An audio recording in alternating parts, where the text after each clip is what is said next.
I'm going to do an unboxing of the new GoPro Hero 9.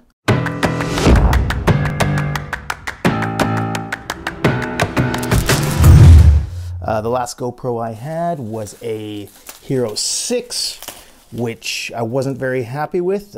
3 months after I got the Hero 6, I got it for work. And 3 months afterwards, the Hero 7 came out, and it was a way better camera than the Hero 6. Everyone said after I got it, said, why did you get the 6? The 7's coming out right away. And I made that mistake. And then the 8 came out, way better camera. Now the 9, hopefully it's better than both of those because I've waited for this upgrade. I got my stuff from Direct. So they gave me this free Nightcore action camera light. Looks pretty cool.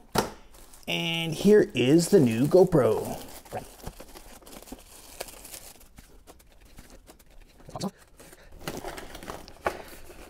The GoPro now comes with this cool case instead of all the plastic that they used to have. So that's a bonus, good for the environment. And it's nice to have a handy case with it as well. Subscribe to GoPro. Now, I could have bought it straight through GoPro at about $50 less.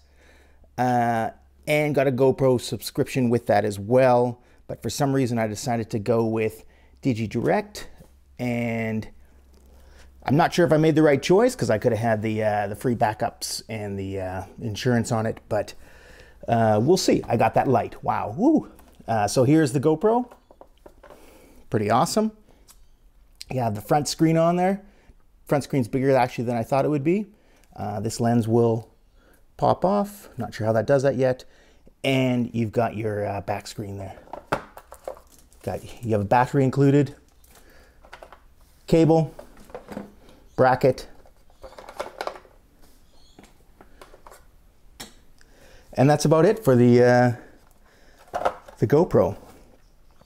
That's pretty cool. It's recycled material. We'll see in real world tests if this actually does better than the 8, and hopefully it'll do definitely better than the 6 because the 6 was really buggy. Let's set this GoPro Hero 9 up. Now, like I said, I haven't had a GoPro since the Hero 6, so these brackets, which came out with the Hero 8, are a bonus. There's no longer any casing that has to go around it. And they have these pop-up brackets to fit onto any kind of casing. Oh, and I've just loaded her up. Here we go. Whoa. It's kind of cool. All right, let's set this up. So, English for me. Oop, no.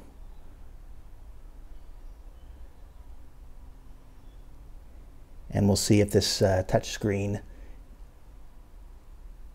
is as buggy as the 6, because the 6, I guess I'm hearing all the way through the 8, not very good touch screens. Oh, now I gotta go through my phone. Stand by. All right, let's see if we can do this and launch the app on the phone before this 4% runs out on the GoPro.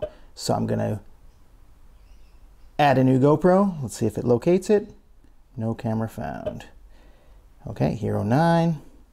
Full disclosure, I already started doing this, but I forgot to press record, so it might actually make me go through a few more steps because the first time it found it right away online. Okay. All right, let's do this. Swipe down.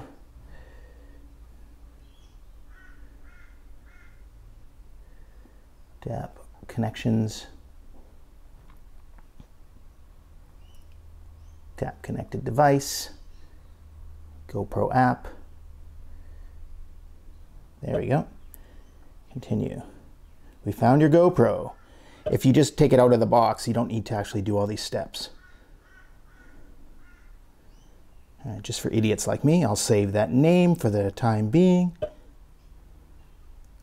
And it's connecting.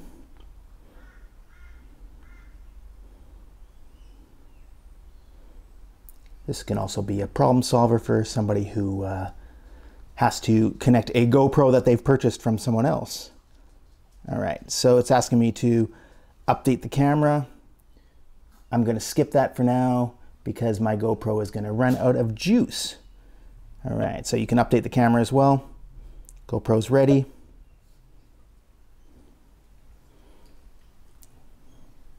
There we go, and as you can tell, the GoPro is a little bit bigger than the Hero 8.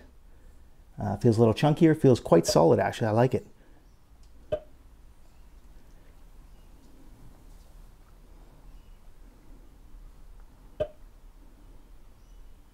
All right, so I'm just joining the Wi-Fi network.